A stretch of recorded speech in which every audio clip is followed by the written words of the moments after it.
hello good evening my name is Lipsita Mishra and मु आसी Esplanade Pratikshya देखापी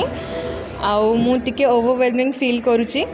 and maybe मु बेसी कनेक्ट न करि पारे बिकॉज एटा बापा और पुओंकर story but ending was very very nice and unexpected actually बहुत टाइम है तो से सब किसी देखुन प्रतीक्षा एंड प्रतीक्षा एत हाइप्रे आसी so we wanted to see that मु मोर बहुत सारा सांग मानक नहीं आसी बिकॉज आम एत हाइप्रे थिला प्रतीक्षा एंड शुणी तो से बहुत भल लगे ऑल यूथ यहाँ बहुत गोटे बड़ मेसेज रहिबो एबे जो यंग जनरेशन जो भाया फेस करुँच प्रोब्लेम से मूवीटा से ही बेसिस को लेकिन all of hide good for the movie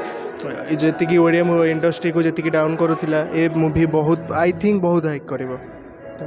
बहुत भल लगे इंटरेस्टिंग बहुत बहुत भल मूवीटा थिला एटा माने रियल एबे जेमिति चली दुनिया रे ता बाबद रे बेस्ट थिला रियलिस्टिक मूवीटा आउ इमोशनल थिला